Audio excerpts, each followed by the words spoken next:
actualmente lleva a cabo su doctorado en modelización bayesiana de enfermedades infecciosas. Bueno, modelización bayesiana, quiero decir, en vacunas, que es en lo que supongo que en lo que nos va a hablar.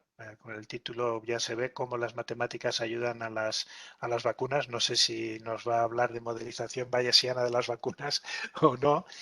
Pero lo que quería comentar anteriormente es que está haciendo el doctorado en el Departamento de Estadística de la Universidad de Valencia en el programa de doctorado de modelización bayesiana de enfermedades infecciosas.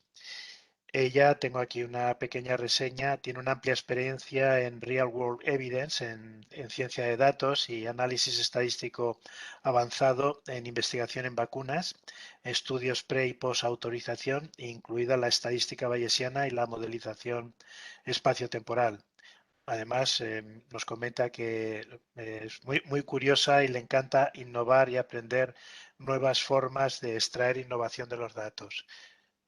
Se me oye bien, ¿verdad, Mónica? Perfecto, muchas gracias Sí, por sí, la sí, sí. presentación, Ah, Andrés. no, no, un placer. Entonces, ella va a hacernos la presentación. Quiero recordar que la sesión es grabada y queda luego en registro en la cátedra y que luego de su exposición pues tendremos un turno de preguntas para cualquiera que nos asista a la charla que quiera formularlas. Pues bueno, sin más dilación, paso el testigo a Mónica para que nos haga su presentación. Vale, Mónica. Bueno, espero amenizaros la comida y para los que ya habéis comido, espero manteneros despiertos, dadas las horas que son. Mm. Hoy vamos a hablar de vacunas, matemáticas y Big Data, y sobre todo del papel que juegan las matemáticas y la estadística en la investigación en vacunas. En primer lugar, deciros que somos seres que para comprender el mundo y sistematizarlo necesitamos contar, medir, clasificar. Desde muy pequeños se nos desarrolla el pensamiento lógico-matemático. Y para prueba de ello os voy a contar algo que me ocurrió anoche. Pues se hizo la hora de dormir y mi hija Carmen, que tiene 3 años, estaba viendo dibujos. Y le dije, Carmen, apaga la tele que es hora de ir a dormir. Y ella me puso una carita angelical y me dijo, mami, 2 minutos más, por favor. A lo que yo le contesté, no, cariño, es hora de ir a dormir. Después de esto me esperaba una mini pataleta, pero me sorprendió y me dijo, mami, un minuto solo. Era la primera vez que utilizaba las matemáticas para una negociación y evidentemente no me pude negar. Esto es una prueba de que efectivamente somos seres matemáticos. Es por ello que las matemáticas están por todas partes, en especial están presentes en cualquier ámbito científico, en psicología, en historia, en biología y, como no, en la investigación en vacunas. Con la pandemia, las matemáticas y las vacunas han cobrado gran protagonismo. En los últimos 2 años son muchos los titulares de noticias y artículos científicos en los que las palabras matemáticas y vacunas aparecen en la misma frase. Han sido muchos los modelos matemáticos que han estudiado el coronavirus y sus vacunas, donde se han hecho predicciones de la situación epidémica, se han evaluado la eficacia de las vacunas del COVID en los ensayos clínicos, se han evaluado el impacto de la vacunación en la población y en grupos de riesgo y un largo etcétera. En la diapositiva solo hemos puesto 3 ejemplos, pero os aseguro que hay muchísimos más. Pues estos modelos han servido a las autoridades sanitarias para ayudar a la toma de decisiones y a la gestión de la crisis sanitaria. Pero no es nueva ahora que en la pandemia del coronavirus las vacunas y las matemáticas tengan interés. Ya hace 2 siglos y medio las matemáticas y las vacunas estaban entre los principales temas de debate. En este caso, el protagonismo se lo dio la viruela. Por aquel entonces, el virus de la viruela era un problema de salud pública, ya que la tasa de mortalidad era altísima. De hecho, la viruela se cobró millones de vidas. Pero se suele decir que no hay mal que por bien no venga, y de la necesidad de controlar la pandemia de la viruela surgieron 2 avances importantísimos. tanto en las matemáticas como en medicina, que fueron el origen de los modelos matemáticos y de las vacunas. A mediados del siglo XVIII, el matemático y médico Daniel Bernoulli ponía por primera vez en manifiesto la necesidad de las matemáticas en la toma de decisiones en salud. Y cito textualmente: deseo simplemente que en un tema que concierne tan directamente al bienestar de la raza humana, no se tome ninguna decisión sin el conocimiento que puede proporcionar un breve análisis y cálculo. Pues este señor es Daniel Bernoulli, el cual formuló el primer modelo matemático en medicina. Con él cuantificó los beneficios de un programa de inmunización contra la viruela, que se llamaba la variolización, que consistía en hacer una incisión en la piel del individuo y ponerle el polvo de las costras de la viruela. Aunque este método no estaba exento de riesgos, demostró su beneficio. El modelo planteado por Bernoulli tuvo retractores y no fue hasta pasado un buen tiempo cuando se le reconoció la gran influencia que había tenido en los modelos de epidemias. Y luego, por otro lado, el otro descubrimiento de la mano del médico Edward Jenner, que fue también un adepto a la variolización y tatarabuelo de Michel Jenner, una actriz principal de Los Hombres de Paco. Era una serie que se daba cuando yo estudiaba matemáticas. Como curiosidad, se dio cuenta que Edward Jenner se dio cuenta que las granjeras que ordeñaban las vacas se infectaban con el virus de la viruela vacuna, que era mucho menos virulento. Jenner usó este virus menos virulento para inmunizar frente a la viruela, y de aquí el descubrimiento de la vacuna. Ya hemos hecho un barrido por el pasado, volvemos al presente, concretamente al área de investigación en vacunas.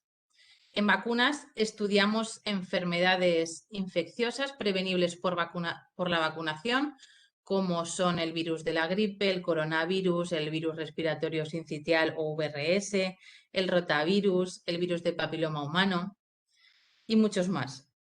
También aportamos evidencia científica a lo largo del ciclo de las vacunas. Participamos en ensayos clínicos y en estudios anteriores y posteriores a la autorización de las vacunas, los denominados estudios pre- y posautorización. Los estudios preautorización nos permiten conocer la epidemiología y carga de una determinada enfermedad o, por ejemplo, detectar grupos de riesgo que más se podrían beneficiar de la vacunación. Estos estudios son necesarios para poder cuantificar el impacto que tendrá la introducción de una nueva vacuna. Y por otro lado, mediante los estudios post-autorización, aportamos evidencia de la efectividad, el impacto y seguridad de las vacunas. Las expertas en estadística y matemáticas, y digo expertas porque somos todo chicas, estamos presentes en prácticamente todo el ciclo de la vida de las vacunas. Estimamos la eficacia, la efectividad, el impacto y seguridad de las vacunas a través de modelos estadísticos. Pero no solo nos ocupamos de la modelización de los datos, sino que estamos presentes en todo el procesado de datos, pasando por el análisis de calidad de los datos y el data management, o el manejo de los datos, cruces entre bases de datos, generación de variables, que es en la mayoría de estudios es la parte más laboriosa.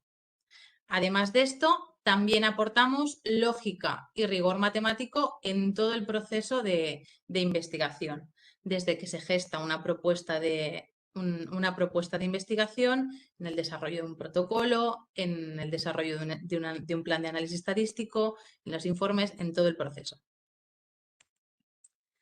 Hemos visto que somos seres matemáticos y que en todo el ciclo de las vacunas están presentes las matemáticas y la estadística. Pero todavía no hemos hablado del Big Data. A continuación os vamos a presentar qué es el Big Data y el Real World Data. Veremos también dos ejemplos de estudios de modelización con Real World Data, uno preautorización y otro postautorización. Vamos a ello. Los estudios de vacunas no serían posibles sin la materia prima, que son los datos. Y es por eso que donde hay datos, hay matemáticos. Solo la investigación matemática aporta la sexta parte del Producto Interior Bruto de un país grande. En España corresponde al 10%. Esto es mucho. Y en los próximos años se prevé que va a ir en aumento. Y esto es debido a la cantidad de datos que se generan actualmente. Y es que estamos en la revolución de los datos y del Big Data. Y la demanda de perfiles matemáticos y estadísticos es muy alta. La tasa de paro de matemáticos prácticamente es del 0%.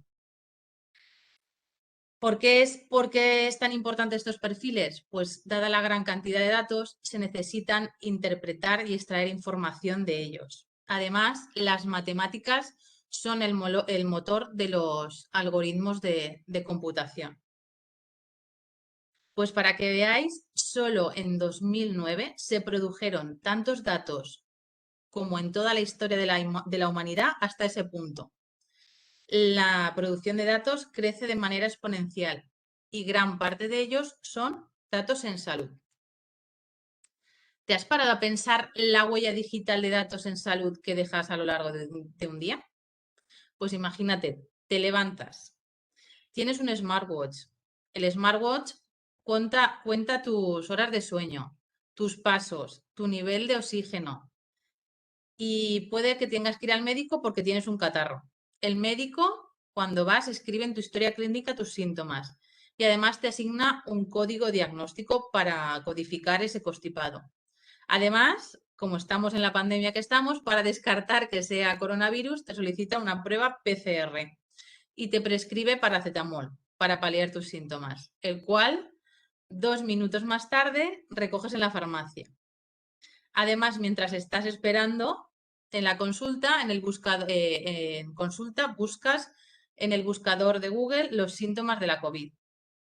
Por la tarde subes a tu Instagram una foto y le das le pones un hashtag @malito. Pues todos estos datos que se generan se recogen y están a la espera de ser analizados para que veáis lo que da un día de sí. Junto con la investigación sanitaria o biomédica, los datos de salud nos dan información muy valiosa que tiene como finalidad mejorar la salud pública. Decimos de la mano de la investigación porque los datos brutos carecen de significado. Hay que tratarlos para convertirlos en información. Esta información se refiere a la historia que esconden estos datos, es decir, las posibles tendencias que veamos de ellos, los patrones que se observen, las asociaciones, peculiaridades o correlaciones que podamos encontrar en ellos. A pesar de ser los datos el nuevo petróleo, el 90% de los datos en salud generados en el mundo no son analizados. Y esto lo indica un informe reciente. Es una pena. Pues veamos a qué se le denomina Big Data. El Big Data es un término muy utilizado, pero sin una definición concreta aceptada. Las diferentes definiciones que tiene el Big Data convergen en que se trata de conjuntos de datos extremadamente grandes, que pueden ser complejos, que se acumulan rápidamente y que pueden analizarse computacionalmente para revelar patrones, tendencias y asociaciones. Estas grandes masas de datos requieren de métodos de almacenaje y análisis especializados. Actualmente se debate que en la definición del Big Data intervienen 7 características, las llamadas 7 Vs del Big Data. Antes eran 5, pero recientemente se han añadido otras características más. Y la primera, que es la más intuitiva, es el volumen de la información. se refiere a las cantidades masivas de datos que se almacenan. La segunda V del Big Data es la velocidad de los datos, la gran rapidez con la que son generados. Como vemos en el ejemplo, en un día en el que te pones malo, se generan muchos datos con mucha rapidez. La tercera y muy importante es la variedad de los datos. Hay que saber que hay diferentes formatos en los que se pueden recoger los datos. La principal clasificación los separa en datos estructurados y datos no estructurados. La cuarta V es la veracidad de los datos, importantísima en investigación. La calidad de los datos es especialmente importante en el sector de la salud. La información que reflejan debe ser fiable para que puedan servir de soporte en la toma de decisiones en salud. La calidad de los datos no estructurados es altamente variable y con demasiada frecuencia incorrecta o incompleta. Ahora veremos de qué datos se tratan, ¿vale? Es necesario en estos datos, en los datos no estructurados, invertir mucho tiempo y dinero para conseguir datos de calidad. En cuanto a la quinta V, que es la viabilidad, es la capacidad que tienen los equipos de investigación de hacer un uso eficaz de este gran volumen de datos. Los recursos disponibles tienen una gran influencia. La sexta es la visualización de los datos. Hay que representarlos. Los datos siempre se tienen que representar para que sean más interpretables. Y la séptima y última es el valor de los datos. Los datos son valiosos, como ya hemos dicho, pero el valor se obtiene al procesarlos y transformarlos en información. Cuando tenemos una montaña, imaginaros que los datos son como una montaña de trigo, ahí tenemos muchos datos, pero no tenemos información. Sin embargo, cuando los procesamos y hacemos una barra de pan, sabemos que podemos obtener una barra de pan a través de ellos, ¿vale? Además, el valor de los datos nos sirve de soporte en la toma de decisiones en salud pública. Los datos originados, como hemos visto, pueden ser tanto estructurados como no estructurados. En algunas ocasiones también existe una clasificación que los define como semi. Los datos estructurados son fáciles de gestionar, se pueden almacenar, consultar, analizar y manipular. Como por ejemplo serían las bases de datos donde se recoge información sociodemográfica, el diagnóstico de un paciente, que son variables en el que están categorizadas y, por ejemplo, el sexo sería un dato estructurado. Mientras que los datos no estructurados requieren de técnicas más sofisticadas para ser gestionados.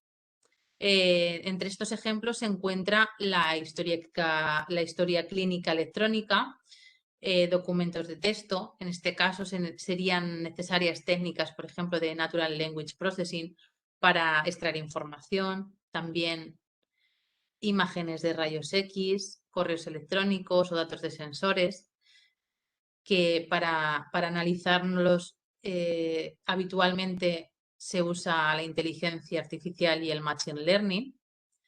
Y también los datos de perfiles de redes sociales, son datos no estructurados.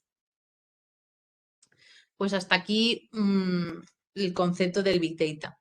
Ahora vamos a ver qué es el Real World Data y qué es parte del Big Data. En la era del Big Data disponemos de historias clínicas, como hemos dicho, y bases de datos sanitarias, donde almacenamos millones de datos diarios relacionados con la salud prácticamente de toda la población. Como hemos introducido en el ejemplo, cada persona genera miles de datos de salud a lo largo de su vida, relacionados con hospitalizaciones, consultas, medicación, vacunación, reacciones adversas, datos de laboratorio y muchas más. Este tipo de datos, fruto de la práctica clínica diaria, se reflejan en las condiciones reales y se conocen como datos de la vida real o Real World Data por sus siglas en inglés. Esta porción del Big Data cobra especial importancia en la sanidad y en las agencias reguladoras de medicamentos. Últimamente está en auge. Las agencias utilizan cada vez más los conocimientos derivados del Big Data para evaluar el beneficio-riesgo de medicamentos y de las vacunas, por supuesto, a lo largo de su ciclo de vida. Los conocimientos derivados del Real World Data se conocen como el Real World Evidence. Los datos son como el petróleo, esto siempre lo digo, crudos, carecen de valor, hay que refinarlos para obtener algo valioso. Los estudios basados en Real World Evidence no sustituyen, sino que complementan a los ensayos clínicos controlados realizados por los laboratorios para determinar la eficacia de un nuevo fármaco o la seguridad. A continuación, os explicamos con unos claros ejemplos de cómo obtenemos del Real World Data evidencia científica en investigación en vacunas. Vamos a ver qué potencial tiene la Comunidad Valenciana frente con el Real World Data. La Comunidad Valenciana cuenta con uno de los mejores sistemas de bases de datos sanitarias a nivel mundial, donde se registran datos sociodemográficos y sanitarios prácticamente de los 5 millones de habitantes de la región. Estas bases de datos incluyen datos administrativos, de hospitales, de carácter ambulatorio y propios de salud pública, como son los registros vacunales, que nos permiten hacer investigación en vacunas, y pruebas de laboratorio. Estas bases de datos nos permiten hacer estudios poblacionales, epidemiológicos, de seguridad de las vacunas, de efectividad y de impacto, y además de gran calidad. No solo porque disponemos de un gran número de variables, sino porque la información de las diferentes fuentes de datos se puede cruzar por un número de identificación de cada sujeto. Actualmente estamos participando en proyectos internacionales IMI para ver la seguridad de vacunas frente al coronavirus, el Vac4EU, y también el proyecto Vital para estimar la carga de enfermedad de neumococo y del E. coli, y entre muchos otros que utilizamos. Es una de nuestras líneas de investigación en el área de investigación en vacunas.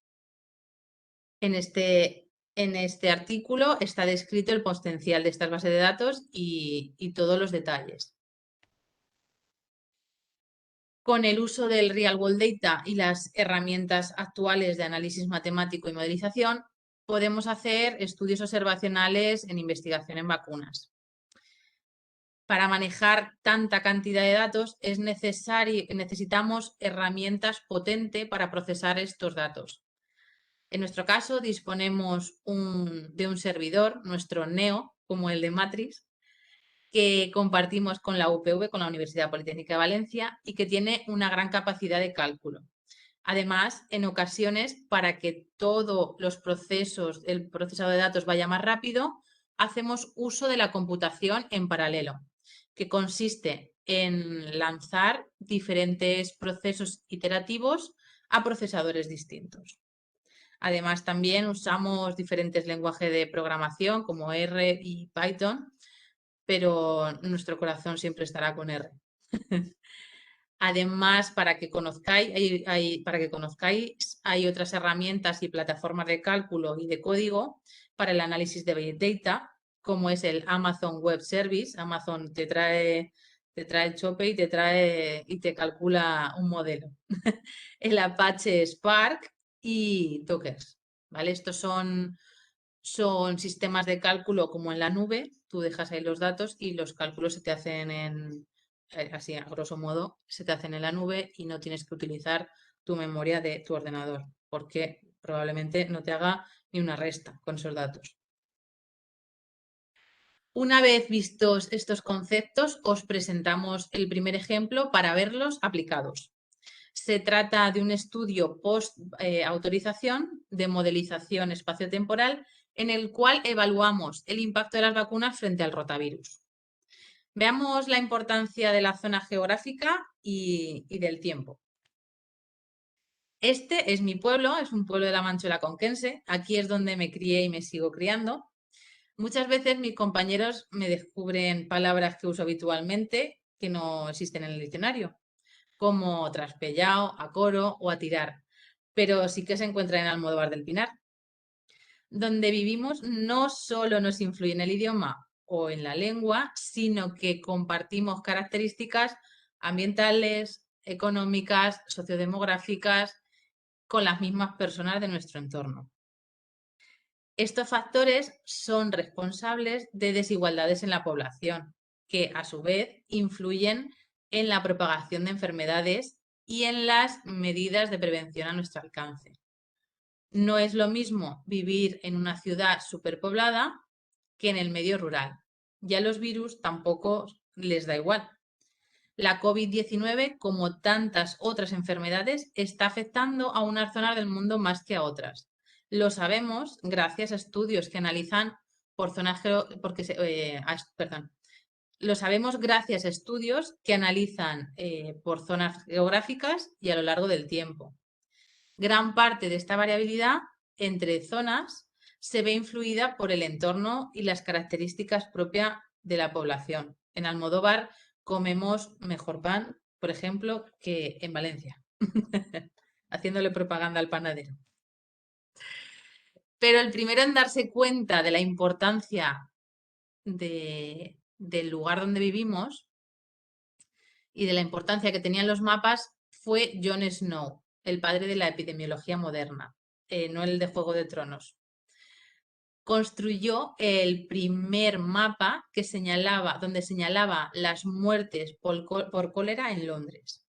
Gracias a este mapa se descubrió que las infecciones eran originadas por una fuente de agua.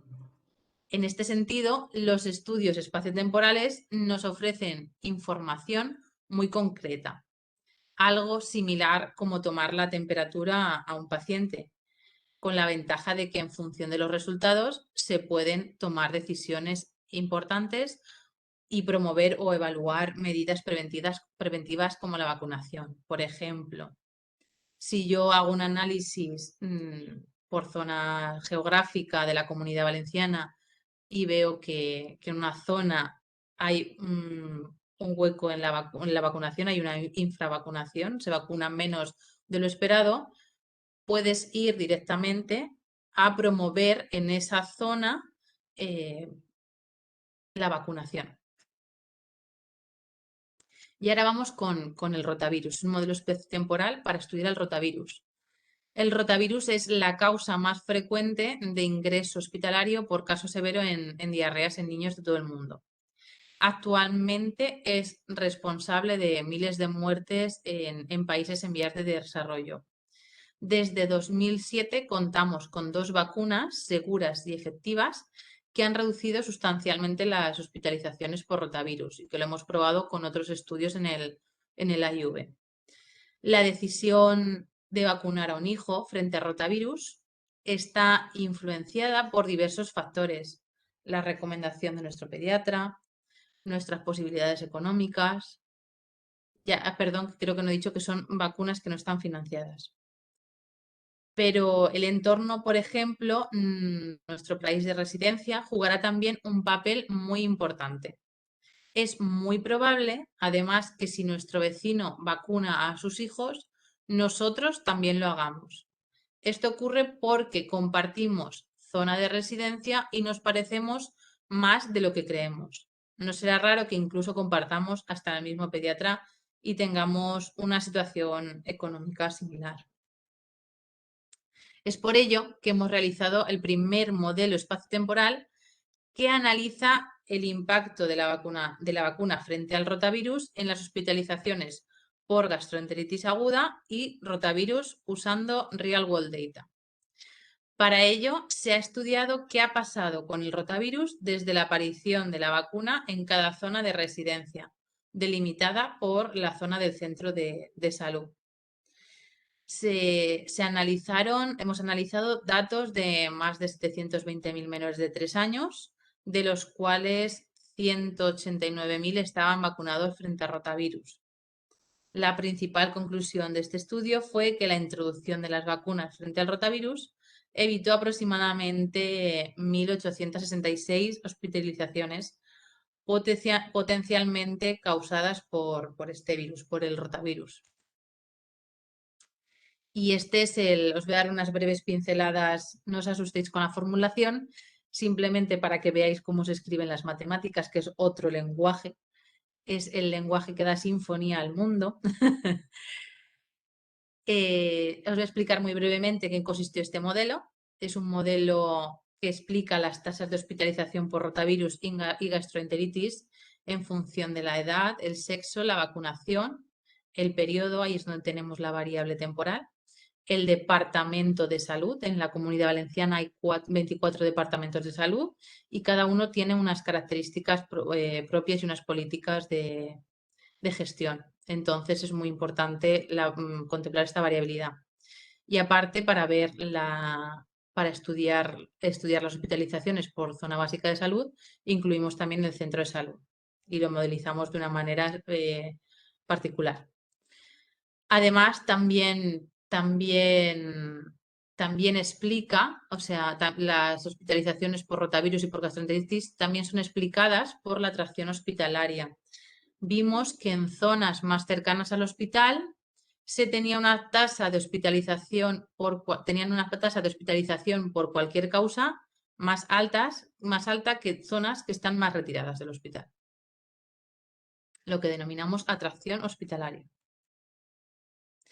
Fruto de este estudio nace Rotap, que es una aplicación web y gratuita que cuenta la historia del rotavirus en la Comunidad Valenciana a través de una serie de mapas dinámicos. En la aplicación encontramos las hospitalizaciones evitadas, mapas de riesgos y series temporales. Os animamos a visitarla. Aquí os dejo el código QR y el enlace web. Un ejemplo que podemos encontrar en la aplicación es el siguiente mapa. Este mapa muestra los resultados del impacto del modelo, uno de los muchos mapas en la aplicación.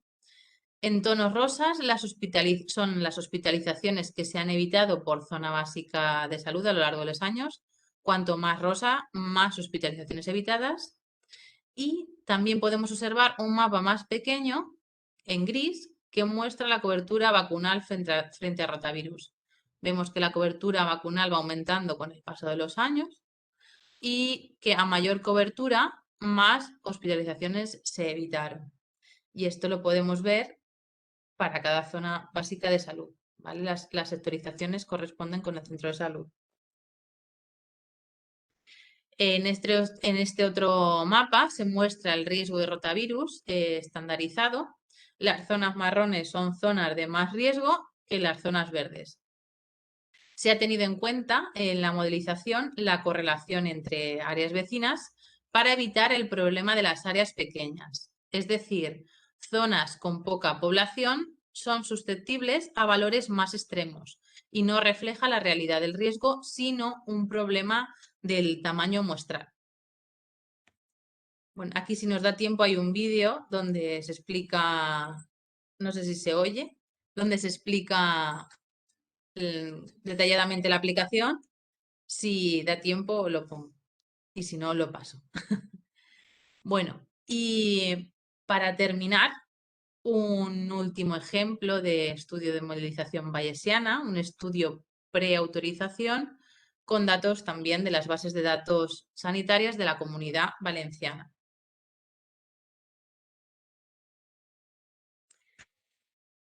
El área de investigación en vacunas, junto con el Departamento de Estadística e Investigación Operativa de la Universidad de Valencia, participa en un programa de doctorado para contribuir con mejoras metodológicas en los estudios de modelado de enfermedades infecciosas y vacunación. Estamos desarrollando modelos temporales y espaciotemporales para explicar la aparición y evolución de epidemias y su propagación en el espacio por zonas geográficas. Simular también los posibles efectos de futuras estrategias de inmunización o de vacunación y también para explicar la resiliencia de los programas de vacunación. Un ejemplo de este último es vamos a desarrollar un estudio espaciotemporal para ver los factores socioeconómicos asociados a la resiliencia a los programas de vacunación del VPH en niñas. La primera aplicación de estos modelos, de esta línea de investigación, fue para estudiar la bronquiolitis y ver el potencial impacto que pueden tener inmunizaciones contra el virus respiratorio sincitial o también llamado VRS. La bronquiolitis es una enfermedad infecciosa de alto impacto en niños menores de 2 años. Tiene una elevada morbilidad y para la que actualmente no hay tratamientos preventivos disponibles. El virus respiratorio sincitial es el patógeno más común que causa esta enfermedad. Se estima que alrededor del 70% de los episodios de bronquiolitis son debidos al VRS. Solo hay un anticuerpo monoclonal muy caro que se administra, eso sí, a bebés de alto riesgo, como son los prematuros o niños con enfermedad pulmonar crónica o una cardiopatía congénita. Pero aunque no hay ningún tratamiento, actualmente ya llevan años desarrollándose otras estrategias de inmunización diferentes, otros anticuerpos monoclonales y otras vacunas. Y algunas de ellas pronto serán comercializadas. Por tanto, la evaluación y comparación de sus efectos es importante para la toma de decisiones. El primero de nuestros estudios, recientemente publicado, donde ahí tenéis el enlace con el QR, fue un estudio de modelización y simulación para entender la dinámica de la bronquiolitis en niños pequeños y analizar el impacto que puedan tener diferentes inmunizaciones en los recién nacidos frente al virus respiratorio sincitial. Los datos, como hemos dicho, se obtuvieron de las fuentes de datos de la Comunidad Valenciana y se estudiaron los niños menores de 2 años nacidos entre 2009 y 2012. Lo que modelizamos fueron los conteos semanales de casos de bronquiolitis agrupados por edad. Con esta, no os quiero infartar con esta, con esta diapositiva, no os asustéis. Simplemente os lo muestro para que veáis cómo se escriben las matemáticas. Os lo voy a explicar de una manera muy sencilla. Este es el modelo, esta es la formulación del modelo. Lo que tenemos y lo que hemos desarrollado es un modelo novedoso que explica de manera muy precisa la bronquiolitis y de manera muy sencilla. Los casos de bronquiolitis semanales son explicados mediante los casos en la semana anterior, multiplicados por un transmission rate, como se dice en los modelos epidemiológicos, o una tasa de transmisión. Y que a su vez esta tasa de transmisión depende de la edad y de la estacionalidad y que varía a lo largo del tiempo. Es decir, es un término estocástico. Para más info o preguntarme a mí o está en la publicación, está todo detallado. Como hemos dicho, tenemos un modelo que explica de manera muy precisa la bronquiolitis. Estas gráficas nos lo muestran. La línea roja son los datos esperados, los que ha predicho el modelo, y la línea negra son los observados, los crudos, sin modelizar. Una vez que sabemos reproducir el comportamiento de la bronquiolitis, es hora de simular qué hubiera pasado en esta situación, qué hubiera pasado bajo ciertas condiciones de vacunación o inmunización. ¿Qué hubiera pasado si hubiésemos vacunado a un X% de los recién nacidos? ¿Cómo habría sido la carga de enfermedad? Pues eso es lo que hemos tratado de explicar. Hemos tratado de explicar con una extensión de este modelo, ¿vale? Y hemos simulado el efecto de los posibles escenarios de inmunización contra el VRS sobre la carga de bronquiolitis. En este enlace, este es el interfaz de una aplicación que hemos creado, que se encuentra en el enlace que os pondré a posteriori. y donde se representan los resultados de simulación para barajar diferentes escenarios y para jugar con diferentes supuestos. Se pueden modificar las entradas de las asunciones de la aplicación y se ven cómo se modifican los casos de bronquiolitis bajo diferentes asunciones. La salida de la aplicación nos muestra estas gráficas y estos conteos. Las líneas en negro corresponden a los casos reales y las líneas en rojo a los que esperaríamos si hubiese, en este caso, por ejemplo, si hubiese una efectividad de la vacuna del 40% y el 85% de los niños estuvieran vacunados. También nos pone el porcentaje de reducción que habría en este caso. El modelo, lo importante es que este modelo puede adaptarse para otras enfermedades infecciosas con o sin un patrón estacional, modelando la tasa de transmisión de acuerdo a la naturaleza de la enfermedad.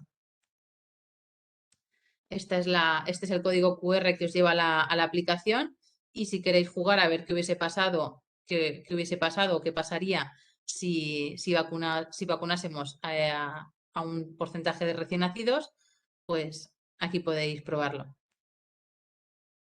En definitiva, las matemáticas, las vacunas y el Big Data, como hemos visto, van de la mano. Esta es la principal conclusión que sacamos de esta charla. Y hasta aquí lo que os tengo que aportar. Espero haberos transmitido la importancia de su simbiosis. Y además de lógica y rigor matemático, aportamos alegría. Pon una matemática en tu vida. Gracias. Muy bien. Muchas gracias, Mónica. ¿Se me oye? ¿Me oyes, Mónica? Sí, perfecto. Muy bien. Bueno, pues perfecto, has estado en tiempo, en menos de 45 minutos, pues, lo cual, y muy didáctica tu, tu presentación. Y además se ve toda la potencialidad del desarrollo de modelos para las predicciones en enfermedades de corte infeccioso. Bueno, vamos a ver algunas preguntas que pudiera formular alguna persona que nos esté escuchando. Puede intervenir.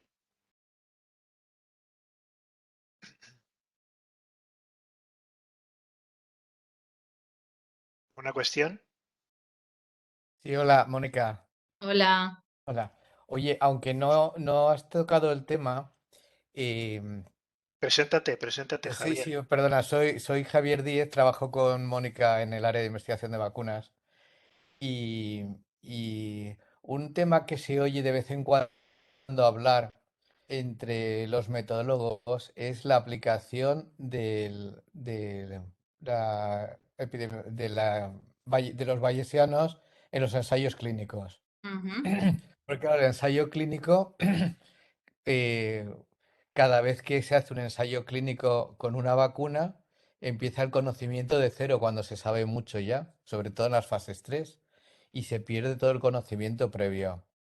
Entonces, ¿de qué forma, si se utiliza la, la bayesiana, de qué forma podría, primero, acortarse los plazos de, eh, de desarrollo de una nueva vacuna? Y lo que me imagino que será lo que le preocupa a las agencias reguladoras es que si se empiezan a meter predicciones eh, favorables a la vacuna, pueden salir resultados más favorables de los reales. ¿Nos puedes explicar un poquito cómo Vale. ves tú este Sí. terreno? El tema de la estadística bayesiana es fascinante. Normalmente en estadística lo que hacemos es, pues bueno, como has comentado en los ensayos clínicos, obtener información de una muestra. Y lo que hacemos es, bueno, pues describirla con cierta incertidumbre. En la estadística bayesiana, además, nos permite incorporar información subjetiva a las estimaciones. ¿Qué quiere decir de esto? Que podemos simplemente obtener resultados solo de esa muestra, pero también podemos actualizar información. Es decir, si tenemos información previa de mano de otros estudios que hayan sido sólidos y no hay que meterle cualquier información porque evidentemente te lo va a sesgar, pero sí se le puede incorporar en el modelo información fiable de otros estudios. Con lo cual, la información que ya tenías previa de un estudio previo se te va a actualizar con la información que tú tienes de los datos del estudio presente. Eso sí, siempre hacer muchos análisis de sensibilidad en este caso, porque la información subjetiva, como decimos, es subjetiva. Y usar muchas fuentes de datos. ¿Y Y esto probar hacer permitiría muchas. disminuir los tamaños muestrales de los ensayos clínicos o no? Porque sería Permitiría, el gran avance. ya. Si no me quiero mojar. No, me imagino. Ya, ya. Es un tema que lleva muchos años discutiéndose. Y entonces, Ya. A ver, siempre que tú vayas a hacer un estudio, siempre que vas a hacer un estudio, el tamaño importa. Entonces, ya que aunque tengas información de un estudio previo, tu estudio con el tamaño muestral que vas a hacer ahora in situ, aunque tengas información subjetiva, sí que es cierto que se permite rebajar ese tamaño muestral, pero el tamaño importa y hay que tener cuidado. Pero sí que, claro, te permite tener tamaños muestrales más pequeños. Muy bien. Eh, ¿Alguna cuestión adicional? Mónica, yo tengo una. Bueno, es en relación con la modelización, porque he visto las ecuaciones que has planteado para hacer las predicciones. Y entonces, bueno, efectivamente tienes, por ejemplo, en las series temporales, la tasa de incidencia de las infecciones en la población, pues lógicamente tiene sus variaciones de acuerdo con la estacionalidad. Pues estamos hablando de los rotavirus o el virus sincitial respiratorio. Por cierto, yo personalmente he trabajado con los dos y he colaborado con virólogos. Aún recuerdo el del virus sincitial respiratorio, he trabajado con uno de los pioneros, probablemente el padre del virus sincitial respiratorio en España, Melero, que ya falleció hace unos años. Colaboré con él hace mucho tiempo estudiando los genomas de esos virus. Bueno, pero vuelvo a la cuestión. Eh, esto, en los modelos que formulas, a mí me gustaría saber, dado que estás trabajando con Big Data, cuánto ruido hay. Es decir, muchas de los datos que se utilizan en los Big Data probablemente de las variables no estén incorporadas en los modelos. Y entonces, yo no sé exactamente si factores específicos, de variables específicas, las tenéis contempladas en los modelos predictivos o no, y cómo esto puede afectar. No sé si entiendes la cuestión, que es, porque ahora tú nos dices, tienes Big Data en este caso, los pacientes que están tratados, el seguimiento, pero, o sea, ¿tú estás incorporando ese tipo de datos en los modelos o no? Pues, por ejemplo, en el espacio temporal de rotavirus, sí que hemos explicado en función a unas variables. No se trata de modelos como los de Machine Learning o, por ejemplo, el Deep Learning, que utiliza todo el mogollón de Eso variables es, eso es, eso es. no es el mismo, no es en la misma metodología, son más bien modelos estadísticos que lo que te intentas pues cogerte las variables que más te expliquen esta dinámica. En este caso, en el VRS no utilizamos prácticamente nada más que la estacionalidad y, y la edad Eso y nos es. funciona muy bien. Sí que hay modelos que ahora también en el área nos estamos adentrando en inteligencia artificial, sobre todo en deep learning, que utilizan toda esta batería de variables. Aún así, cuando hacen modelos de inteligencia artificial, cuando se hacen, hay que seleccionar las variables. No todo vale. Ajá, ajá. No todo vale. Eso. Entonces, siempre hay una selección de variables y tú seleccionas las que más variabilidad te expliquen y más comportamientos te expliquen. Y a través de su interacción, a través de las redes, se van estableciendo conexiones probabilísticas que te predicen, pues por ejemplo, los modelos de clasificación te clasifican en enfermo o sano en función de X características, pero esas características hay que mirarlas y con ojo. Ya, Y hay que mirar que estén bien cumplimentadas, hay que hacer un análisis de calidad de esas variables. No todo vale.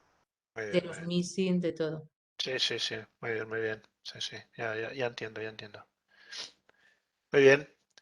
A ver, ¿alguna cuestión más? ¿Alguien se anima? Y yo me animo. A ver, preséntate. Sí, hola, soy Nacho Sorribes, soy pediatra de atención primaria y en estos momentos constipado, o sea, por eso tengo esta voz. Y bueno, ya como os imaginaréis, a nivel de atención primaria, pues muchas fórmulas de esas no las utilizamos. Entonces las preguntas van dirigidas un poquito más a, bueno, un par de cosas. En primer lugar, ¿cómo crees tú que con el problema que tenemos a la reticencia a las vacunas o los antivacunas y tal, las explicaciones matemáticas, los modelos matemáticos que has explicado, si los bajamos a pie de calle, podrían ayudar a explicar mejor la bondad de las vacunas y de los programas de vacunación?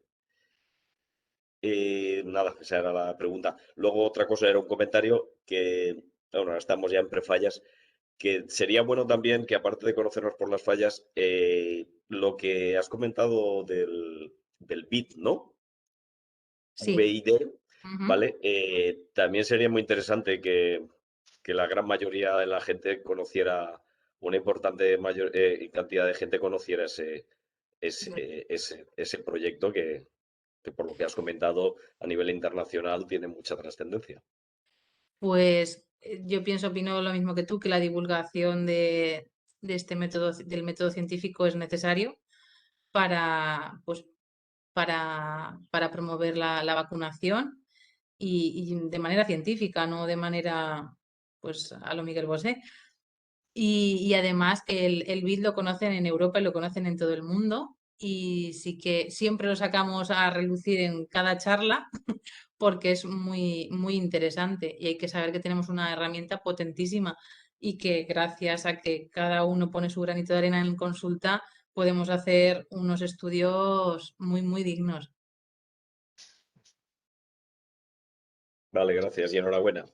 Gracias. ¿Más cuestiones? ¿Preguntas?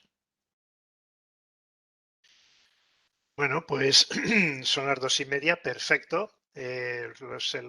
Como lo tenemos más o menos programado, si no hay más cuestiones, voy a agradecer a Mónica por este excelente seminario tan didáctico y tan atractivo y además donde se ve toda la potencialidad que tiene el estudio de la modelización.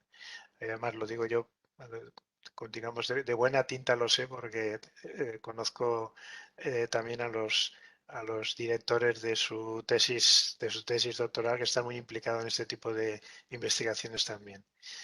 Bueno, Mónica, pues muchas gracias por el excelente A seminario vosotros. que nos has dado y a todos por escucharnos y que sepáis que esto queda grabado y tal cual estará colgado en la web de la cátedra para uso por parte de quien quiera utilizarlo.